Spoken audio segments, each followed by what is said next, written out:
സംസ്ഥാനത്ത് യു.ഡി.എഫ് തരംഗം. സംസ്ഥാനത്തെ കോർപ്പറേഷനുകളിൽ യു.ഡി.എഫ് മികച്ച മുന്നേറ്റം തന്നെ നടത്തി. കൊല്ലം, കൊച്ചി, തൃശൂർ, കണ്ണൂർ കോർപ്പറേഷനുകൾ യു.ഡി.എഫ് നേടി, അതും വ്യക്തമാർന്ന മുൻതൂക്കത്തിൽ. കൊല്ലം കോർപ്പറേഷൻ എൽ.ഡി.എഫിന് നഷ്ടപ്പെട്ടത് അവർക്ക് വലിയ തിരിച്ചടിയായി മാറി. മറ്റൊരു തിരിച്ചടി എൽ.ഡി.എഫിന് നേരിട്ടത് തിരുവനന്തപുരം കോർപ്പറേഷനിലാണ്. തിരുവനന്തപുരം കോർപ്പറേഷനിൽ BJP അധികാരം പിടിച്ചു. എന്തായാലും കൊല്ലത്തും കൊച്ചിയിലും തൃശ്ശൂരും കണ്ണൂരും യു.ഡി.എഫ് വലിയ മുന്നേറ്റം തന്നെ നടത്തി. കണ്ണൂരാണ് യു.ഡി.എഫ് ഏറ്റവും ശക്തമായ, കണ്ണൂരും തൃശ്ശൂരുമാണ് യു.ഡി.എഫ് ശക്തമായ മുന്നേറ്റം നടത്തിയത്. തൃശ്ശൂരിൽ ഈ വാർത്ത വിടുമ്പോൾ യു.ഡി.എഫ് 34 സീറ്റിൽ ലീഡ് ചെയ്യുകയാണ്.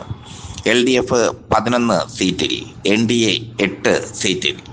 കണ്ണൂരിൽ ഈ വാർത്ത പുറത്തുവിടുമ്പോൾ യു.ഡി.എഫ് 36 സീറ്റിലും LDF 18 സീറ്റിലും NDA 4 സീറ്റിലും ലീഡ് ചെയ്യുന്നു.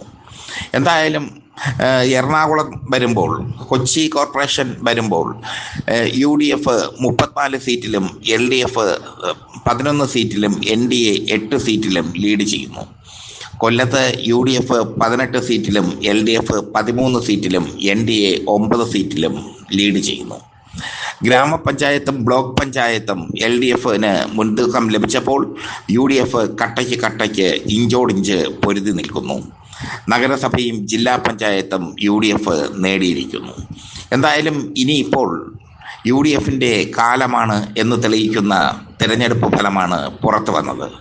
തദ്ദേശ സ്വയംഭരണ തെരഞ്ഞെടുപ്പിൽ സാധാരണ വ്യക്തിബന്ധങ്ങളാണ് തെരഞ്ഞെടുപ്പിനെ സ്വാധീനിക്കുക.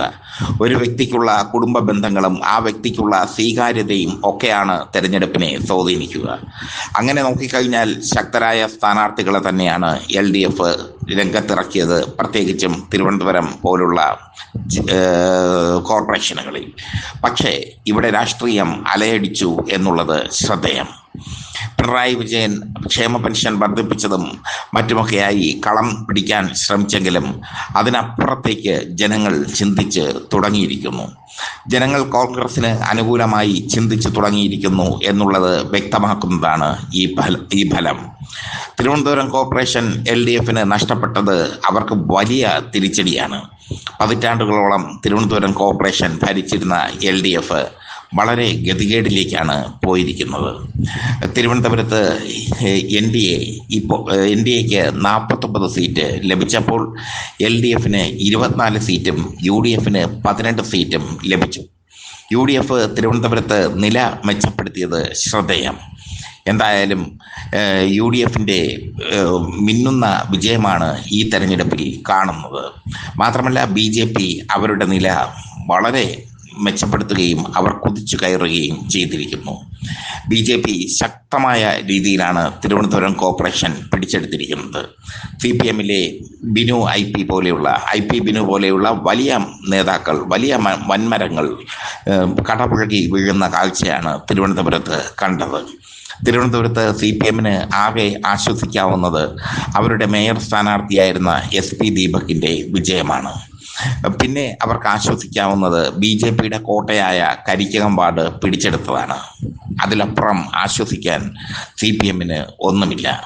തിരുവനന്തപുരത്തെ CPMൽ കുറച്ചു കാലമായി ഗ്രൂപ്പ് വഴക്കം, അഭിപ്രായ വ്യത്യാസങ്ങളും ഒക്കെ നിലനിൽക്കുന്നു.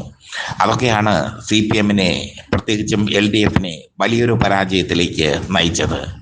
ഈ പരാജയത്തിൽ നിന്ന് പാഠം പഠിച്ചില്ലെങ്കിൽ നിയമസഭാ തെരഞ്ഞെടുപ്പിൽ ഭരണം അപ്രാപ്യമായി മാറും.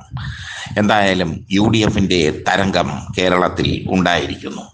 യു.ഡി.എഫിനെ ശബരിനാഥൻ, തിരുവനന്തപുരം കോർപ്പറേഷനിലെ യു.ഡി.എഫിൻ്റെ മേയർ സ്ഥാനാർത്ഥിയായ ശബരിനാഥൻ പറഞ്ഞത് ശ്രദ്ധേയം. യു.ഡി.എഫ് ഇപ്പോഴും ജനങ്ങളുടെ മനസ്സിലുണ്ട്. അതുകൊണ്ടാണ് ജനങ്ങൾ യു.ഡി.എഫിന് അനുകൂലമായി പ്രവർത്തിച്ചതും അനുകൂലമായി വോട്ട് ചെയ്തതും. തിരുവനന്തപുരത്തെ BJPയുടെ വിജയം അത്ഭുതമായിരുന്നു. ഒരു പ്രവചനവും BJP അധികാരത്തിൽ വരില്ല എന്ന് പറഞ്ഞിരുന്നു. പൊളിറ്റിക്സ് കേരള മാത്രമാണ് BJP 40ഓളം സീറ്റുകൾ പിടിക്കുമെന്ന് പറഞ്ഞിരുന്നത്. ഞങ്ങളുടെ ഏറ്റവും ലേറ്റസ്റ്റ് സർവേ പ്രേക്ഷകർ നോക്കിയാൽ മനസ്സിലാകും. പക്ഷേ 40 BJP ഇപ്പോൾ തന്നെ 49 സീറ്റ് പിടിച്ചു കഴിഞ്ഞു. ഈ വാർത്ത വിടുമ്പോൾ BJP വലിയൊരു ശക്തിയായി തിരുവനന്തപുരത്ത് മാറിയിരിക്കുന്നു. CPM-നെ സംബന്ധിച്ചിടത്തോളം തകർച്ച പരിപൂർണമായിരിക്കുന്നു തലസ്ഥാനത്ത്. കൊല്ലം കോർപ്പറേഷനിലും അവരുടെ തകർച്ച പരിപൂർണമാണ്. കൊച്ചിയിൽ UDF വലിയ ലീഡാണ് നേടിയത്. തൃശ്ശൂരിൽ UDF അപ്രതീക്ഷിതമായ ലീഡ് നേടിയപ്പോൾ അവിടെ BJP തകർന്നടിഞ്ഞു എന്നുള്ളതും ശ്രദ്ധേയം. കോഴിക്കോട് മാത്രമാണ് LDF-ന് ഒരു സമാശ്വാസമുള്ളത്. അവിടെ 30 സീറ്റിൽ LDF-ഉം 22 സീറ്റിൽ UDF-ഉം 18 സീറ്റിൽ NDA-യും ഈ വാർത്ത പുറത്തുവിടുമ്പോൾ ജയിച്ചു കഴിഞ്ഞു.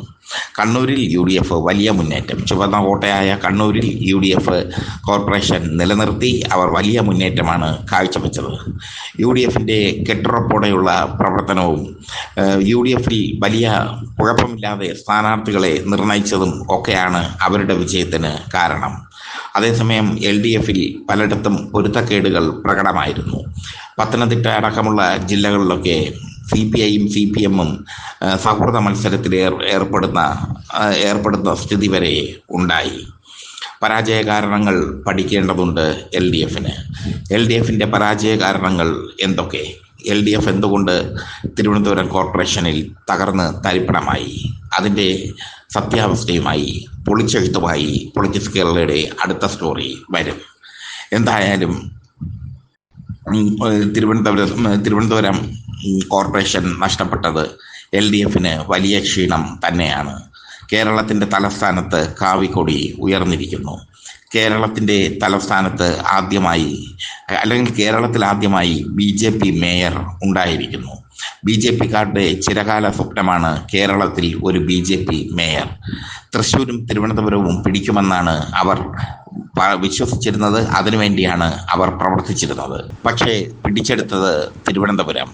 എന്തായാലും BJP അവരുടെ റോൾ നന്നായി നിർവഹിച്ചു. UDF-ന് ശക്തമായ ജനപിന്തുണ ലഭിച്ചു. UDF-ന്റെ ജനപിന്തുണ നഷ്ടമായിട്ടില്ലെന്ന് തെളിയിക്കപ്പെട്ടതാണ് ത്രിതല പഞ്ചായത്ത് ഡിവിഷനിലേക്ക് നടന്ന തെരഞ്ഞെടുപ്പ്. എന്തായാലും കോർപ്പറേഷനുകളിൽ UDF ശക്തമായ സ്വാധീനം നേടി.